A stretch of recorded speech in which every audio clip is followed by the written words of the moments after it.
For me, it was my personal journey. 6 years ago, I had a surgery because 10 years of looking after my PCOS with whatever doctors had told me at that stage wasn't working out at all. So, for the last 16 years, I've been in and out of hospital. Imagine a 14, 15-year-old girl at the 10th grade board exams in India being told that, you shouldn't aim high, you shouldn't, be very ambitious, your health is never going to allow it, and we don't have a solution for it. Just pop pills and keep symptoms at bay, but you're never going to solve for it. So that really started to inspire me. Hello everyone, thank you for listening to the latest episode of the Indian Startup Show. And today my guest is Aruna Chawla, the founder of Salad. It's a lifestyle planner mobile app that supports women to better manage their health throughout the menstrual cycle by providing personalised nutrition, fitness and lifestyle advice. Amazing stuff. So in this episode she talks about her own personal journey of being in and out of hospital, talks about building the MVP without a CTO or any developers, talks about why they don't want to go viral or build any landing pages. Talks about the first version of Salad, which is a condom company which sold 20,000 in 2 months with no paid marketing. She then talks about her time at Antler Residency, where they've raised a pre-seed round and where she met her co-founder. Talks about being a FemTech founder in India and the size of the market. She talks about hormones, period tracking, and finally she talks about her super strength and advice on how to build healthy habits and goals using behavioural sciences, and much, much more. So please enjoy the show. Thank you. Hi Aruna, thanks for coming on the Indian Startup Show today. Thank you, Neil. Thanks so much for having me over. Awesome. Please tell the listeners what you're building. I'm building a FemTech company with my co-founder Karishma Rathore. We are building a cycle-synced lifestyle planner for women. The goal is to help them understand what kind of lifestyle decisions to take on a daily basis, whether it's in terms of their nutrition, their fitness, the kind of work they schedule, what their day looks like, in a way that keeps their hormones balanced. Now, this might seem quite counterintuitive, right? When we look at healthcare traditionally, we think of magic solutions. You look at protocols to follow, you look at supplements to pop. Conversely, our belief and our research shows and suggests that holistic health can only be enabled at a lifestyle perspective. You can only enable holistic health on a day-to-day perspective. Okay, excellent. Sounds exciting. That. What was the initial desire to do this? What was the light bulb moment?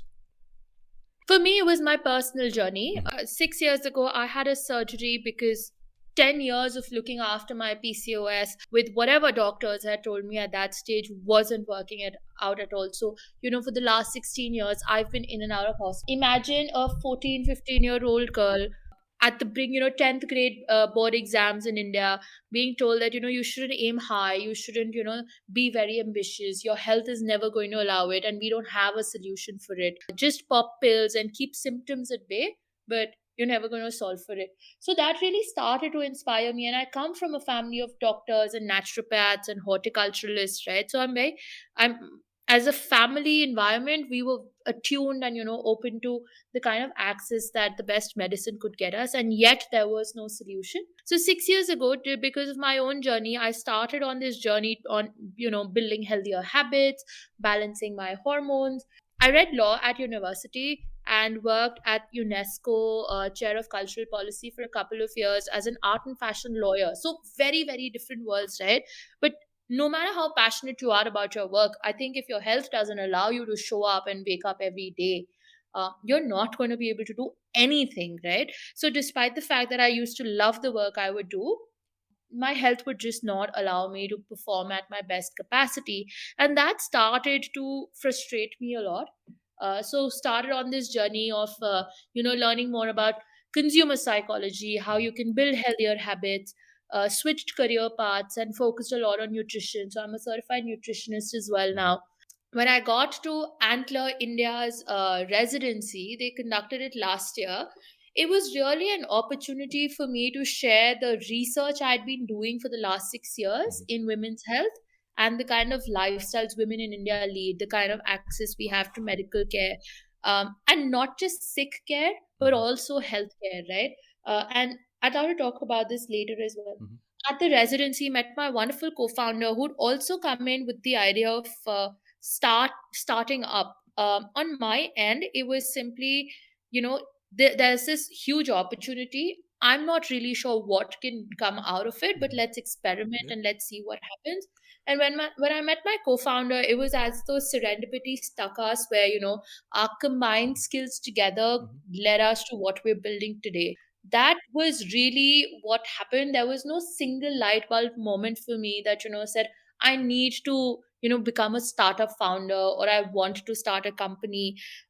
My goal was simply that whatever I'd gone through as a young girl during my teenage years, during my early 20s, is not something I would want others to go through. So, is there a way to solve for it, Okay. right? I wasn't thinking uh, big in terms of scale at that stage, how you could productize something like this and help millions of women across the world. I was Mhm. only looking at how can we really start to get the conversation going.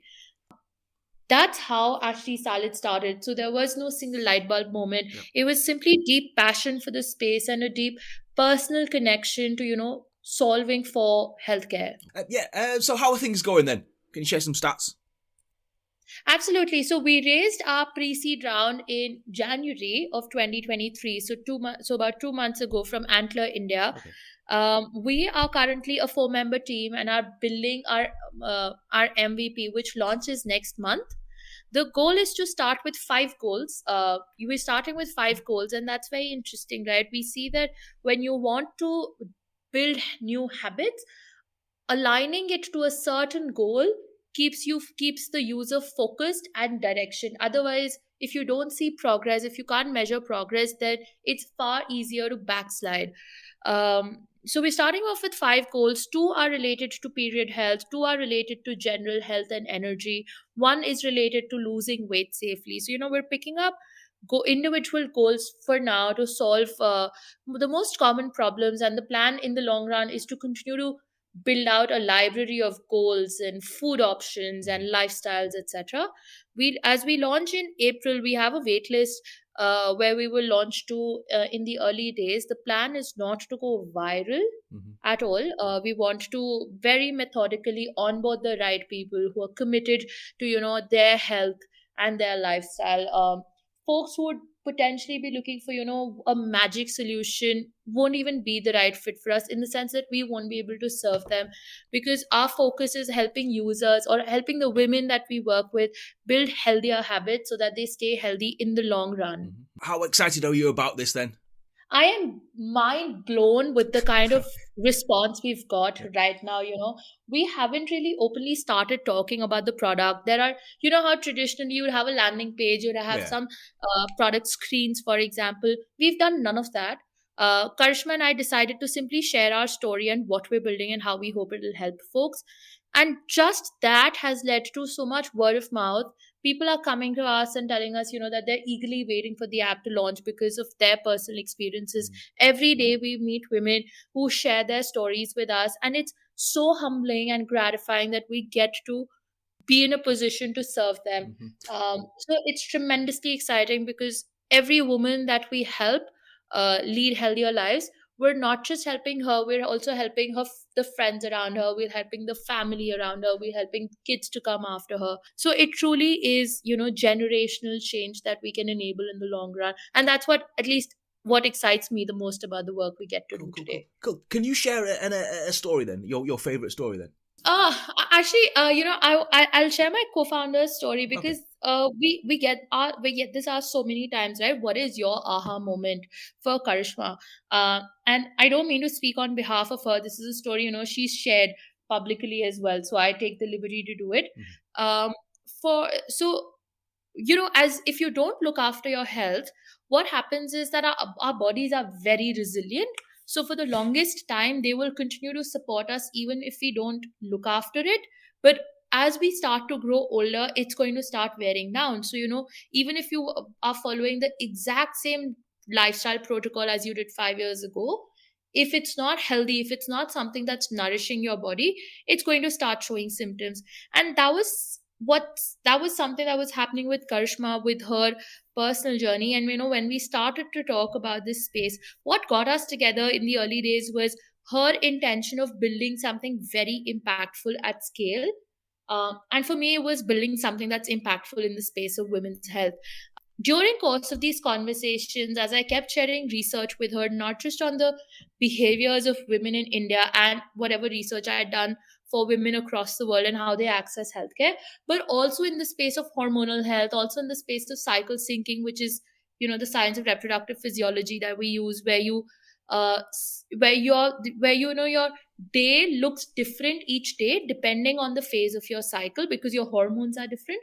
She started to get these aha moments, which made her realize that her health can actually, be managed very effectively if she were to start following these. And I think that personal, that each time you realize something that lights the bulb in your head about how big this can get, just because of your own experience, I think that really pushes, you to continue to do or practice this protocol. Let's go back to the start of your entrepreneurial journey.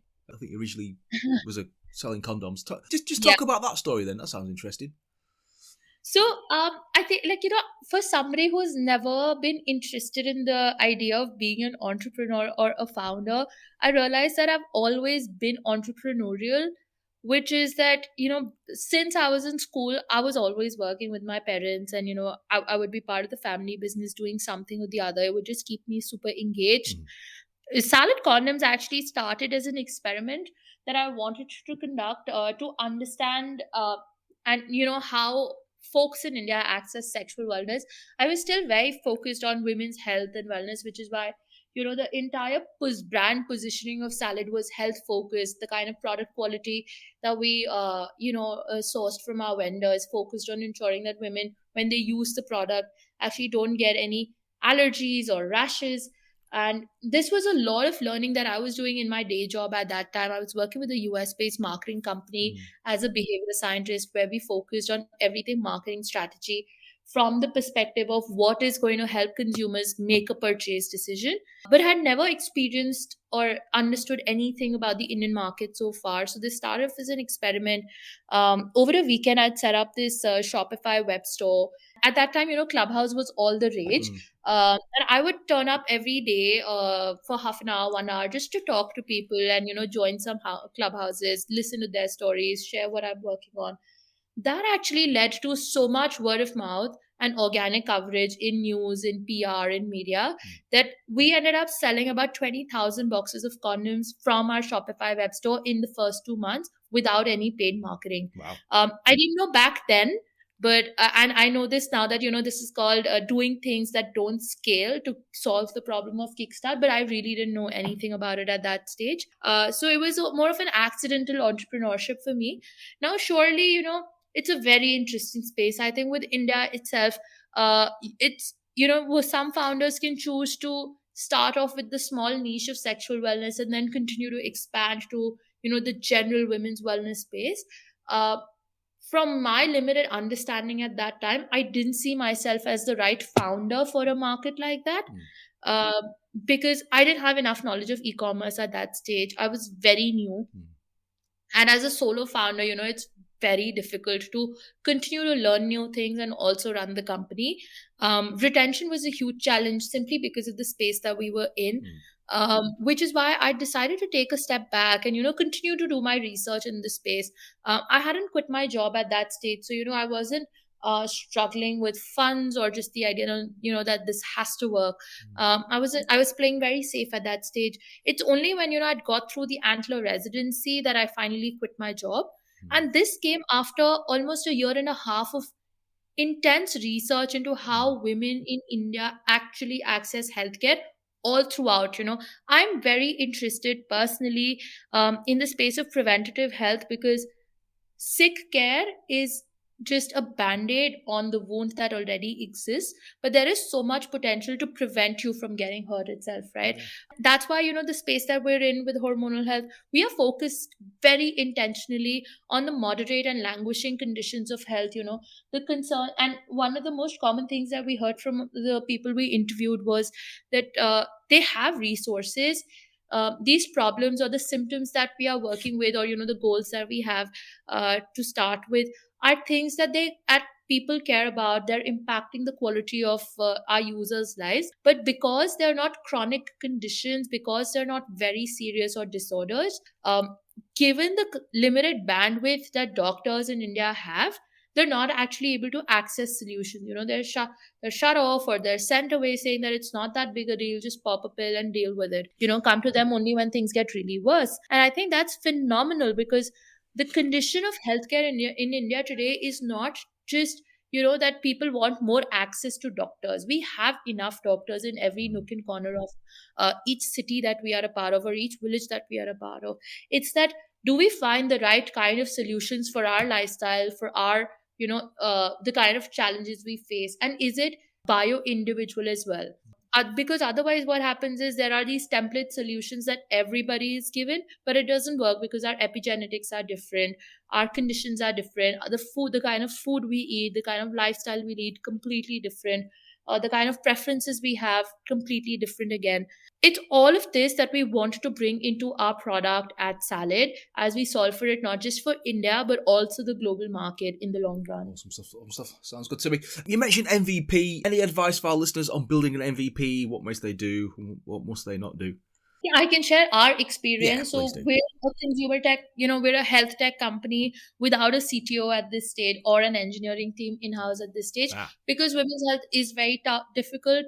There aren't enough women, tech leaders, especially in India. And it's been a huge struggle for us. But it was very clear for us that, we don't want to spend our precious time in just getting the right, team member for this, but let's get started on the MVP. So we outsourced it to an agency. We figured out, what's the least that we can get started with, so that we can start to show some kind of results. We don't think with the MVP launching, we will be able to show 100% results, right? Because at the MVP stage, we're focusing on personalized fitness and general nutrition. And all of this is hard coded into the engine, the machine learning engine that we, are placing our bets on in the coming years as being the secret sauce to our success, will actually not even start for the longest time. However, having said that, we didn't want to delay product launch, because it's only when we launch the product is when we'll start to understand how users are actually using the product, what are the kind of changes they're seeing in their lives, what's working, what's not working. That's been number one for us. The second thing that we've been doing in-house is attempting to conduct experiments on no code. So pilot programs of simpler features that will form the entire Salad ecosystem. And this has been done on over WhatsApp with 18 people, 20 people, etc. So it's not so there are a lot of these tinier experiments that we're doing on the side that we believe are critical for any first time, and not just first time founder, but any founder for that matter. Because hard coding and experience takes time, it takes energy, it takes resources, it also takes away from other features that you might build. But if you have certain idea, or on a no code experiment, or a low code pilot also, it makes things all the more easier, because then you go into product building with a lot more information. Before we started building our product, we'd already done a ton of research, right? We'd spoken to almost 1,000 women across tier 1, tier 2 India, to really go deep into understanding what their lifestyles are like and what are challenges they struggle with, and then to identify how we can help them. However, having said that, I don't think that's ever going to be enough. As we launch the product, we need to consistently, be showing it to people, seeing how they use it, getting feedback from them in terms of what's making a difference and what's not. We do see today that, with the kind of response we are getting, people are very excited, but we also need to see, how deep the retention is going to be, and that can only come after product launch. In terms of mistakes made, or I should say learnings, what's been the sort of key takeaway from that from your entrepreneurial journey so far? I think personally, one thing that I'm learning now to do is stop and think. I'm a person with a bias for action, so much so that at times I don't think things through before jumping into just doing them. And I think at this stage, execution is critical, right? There's only so much thinking you can do, but if you're not executing, nothing happens. But I think with without thinking things through very deeply and from all perspectives, your execution can fall short, and that obviously leads to loss of credibility. And we've experienced that in the last 2 3 months itself as a team as well. That's one thing I'm personally learning. That's been the biggest learning for me in the last 3 months. Okay. And what's been the best day so far? I think like the day, I think, for me, the day that Karshma and I started to work together, and in one of those days, right, we were actually looking at how we can work on our own lifestyles. What are the learnings that we have for our own things? And just that I'm not a person, Neil, when as I give you the example, right, I want to clarify that I'm not one of the founders who ever wanted to be a founder. So startup or no startup, or fundraising or no fundraising, that's not motivating at all for me.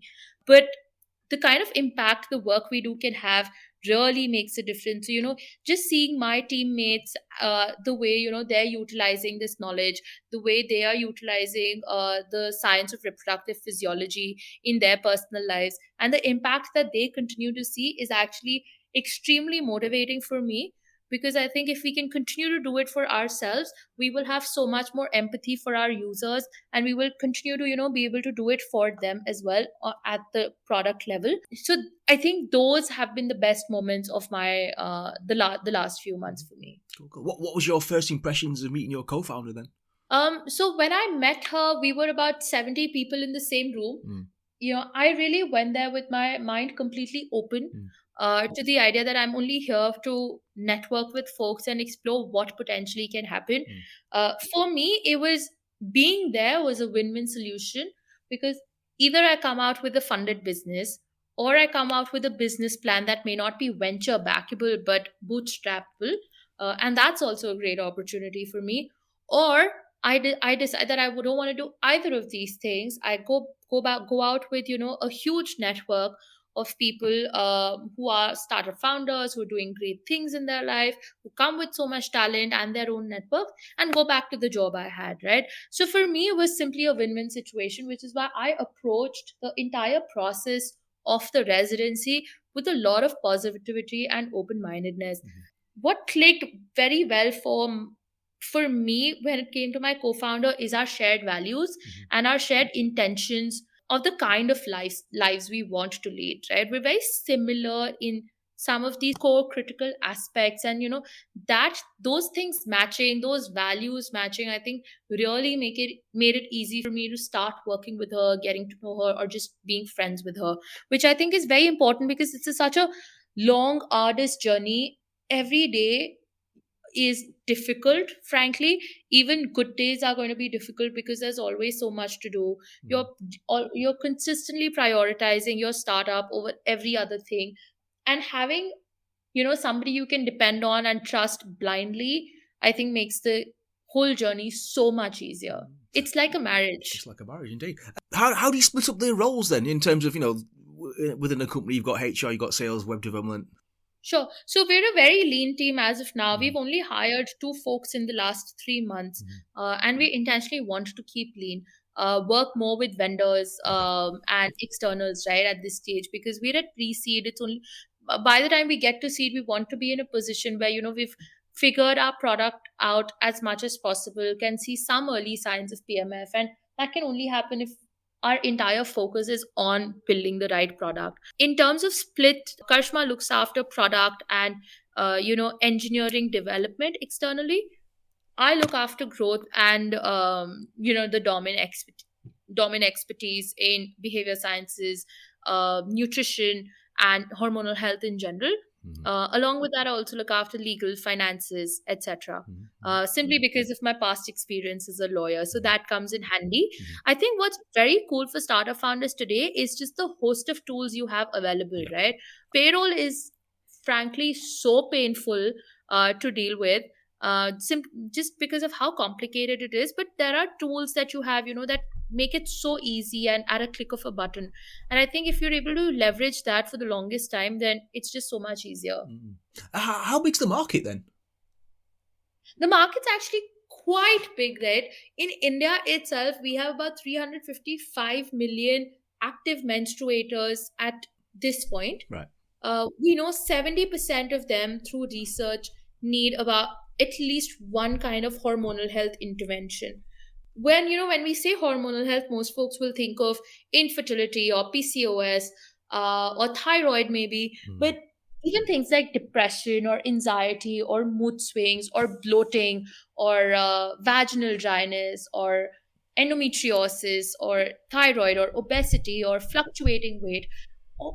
There's just so much that falls under the gamut of hormonal health for women, that it's a huge market. Just so there's a lot of opportunity globally. This number is at about 1.8 billion women who menstruate on any given day, Wow. and about 85% of these need some or the other kind of hormonal health intervention. Mm. It's very surprising that uh, for something as basic to our functioning as our hormones, we still don't have enough knowledge. Mhm. And it's a long way to go, frankly, Mm. because it can be something as simple as having hormonal acne and not knowing why they're happening or how to solve for them without just antibiotics or medicines, Mm. right? I strongly believe food is medicine. The way we lead our lifestyles, the time we go to sleep, how well rested we are, all of these things have an impact on our health. And more people are starting to understand and realize this in the last few years, right? With COVID coming in, more focus on self care happening. That there's a lot of potential even within the femtech space to start looking at women's health outside of traditional fertility options. Mhm. Mhm. What's it like being a femtech founder then in India? It does come with its own set of biases, right? Mhm. Um, I think like it's very easy for folks to dismiss you as just making a hue and cry about something that's not very important, or some folks thinking that femtech is such a niche, even though it's 50% of the world population. All we're asking for is that our bodies are different, and we should get the kind of treatment or support or healthcare that aligns with our body and aligns with the way our body works or our hormones work. So I think those things continue to happen. I think we're very lucky, and also grateful with the kind of investors we've got on board with Antler.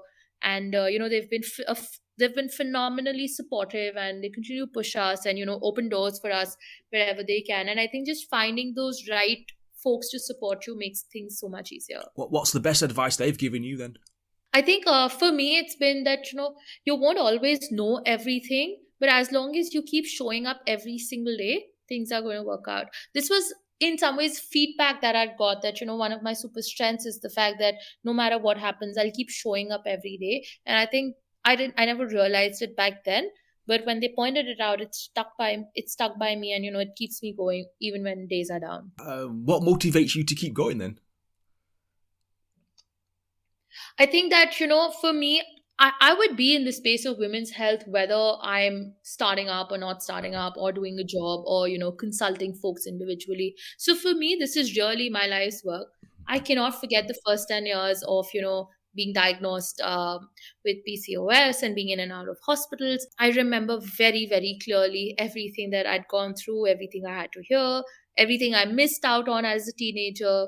And I think that's the fuel that keeps me going. In terms of the femtech industry, the sexual wellness industry in India, Yeah. how's that evolved? Is this now a mature market? Is it still an immature market? Where are we now? I think it's a very, very early time Yeah. to get Okay. in. Whether it's for femtech or for sexual wellness, either of these, the sexual wellness market is very tiny right now, right? What you'd mostly see is contraceptives. That forms the bulk of it. For the cream of the society, you'd also start to see wellness products like toys and experiments, but it's not very tech focused right now. It's still very e-commerce and distribution driven at this stage, right? So very early market with only so much of conservative mindsets opening up to this being comfortable and normal. But long way to go. When it comes to femtech, actually, in some ways, traditionally also, it's always existed, right? Fertility or pregnancy is one of the largest markets for healthcare for women, not just in India, but globally as well. We've just never realized the importance of how different it looks like and what beyond just sick care to provide for women. At Salad, our focus is that, fertility is 100% an important part. And in fact, the work we do, a natural byproduct of your hormones being balanced is the fact that you will be more fertile. Your pregnancy will be easier. In terms of your fertility, I'm not talking about epigenetics, but just that, your fertility levels will go up. It's also that everything else about our bodies is also impacted through the same science, right? Whether it's our productivity, our energy, our fitness levels, how horny we are, whether our skin glows or not, our hair care, our weight, all of these things are dependent on our hormones itself, right? In FemTech itself, there is so much happening. There's so many innovations happening in India, but it's still a very early market. What's promising is the fact that more and more women are coming out to and joining the workforce. They're finding some kind of financial independence. There's disposable income going up, and due to that, education's about women's health and wellness is rising. So I think it's a promising time to actually enter the market and have the potential to be the early market leaders. And I don't think it's a winner takes all market, frankly. Even at this stage, it's very, very early for that. Awesome. So last few questions then. You mentioned wellness. Go on, give our listeners some healthy habits. What should they be doing? Okay. For the women folk listening here, please track your periods. It's what every smart woman should do. Your period data is one of the easiest biomarkers to tell you how your health is for the rest of the month. In fact, at Salad, we start with period biomarkers. So once our app launch, you will not just be tracking your periods, but also understanding how your body can be optimized and work towards your best potential for each phase of the cycle. That's one. The second I would recommend is prioritize movement over exercise. If you're exercising, that's great, right? But fitness does not just mean exercise. It also means movement. It means how often you can walk. If you're on call or if you're on meetings, can you take them while you're walking? Prioritize eating, even if you want to lose weight. See where you are in your cycle to ensure the right kind of calorie deficit, and focus on bio-individuality. Whatever you see online, take it with a grain of salt because it may not suit you. So focus on what suits you and what suits you well. And that's just the easiest way to get started. Awesome stuff. And any advice for our first-time founders? What should they be focusing on? I think take bets on yourself. The worst thing that can happen is living with the regret that you could have done something but you didn't give it a shot. I don't know if Salad will be successful or not, but I do know that this journey is very rewarding already for me. And I think that's worth it. My eyes are on this kind of prize, not the prize of, how much we raise or how much we don't raise. It doesn't matter to me, frankly. Has anyone you like to thank? Any mentors that have helped you on your journey, friends or family? Absolutely. I think my both sets of parents, my biological parents and my in-laws and my partner, they've been phenomenally supportive and continuing to push me, to do this. My sister as well, my sister-in-law as well. And I think, when you come with that kind of confidence at home, it really starts to show up because you're not fighting that battle. So I think they've been my biggest cheerleaders and biggest support system. Yeah, last question for people who want more information on what you're doing, what you're building. How do they get involved? How do they get in touch? Absolutely. Find us at grabsalad.com. We are called Salad because it's holistic. Everybody across the world understands it. It's very healthy. You can make whatever kind of salad you want. You can make it bio-individual and have it and enjoy it. So we're very excited for this. Please reach out to us on grabsalad.com. Find us on social media with the same handle. And we'd be happy to get in touch. Aruna, thank you for coming on the show today. Thanks so much, Neil. Thanks so much for having me over. I really enjoyed it. Thanks to Aruna for coming on the show today. And for more information, go to grabsalad.com. Thank you for listening to Support the Podcast. If you're building something exciting, please email me hello@neilpatel.co or tweet at Indian Startup SH or go to facebook.com/Indian Startup Show. I would love to connect. Thank you and goodbye.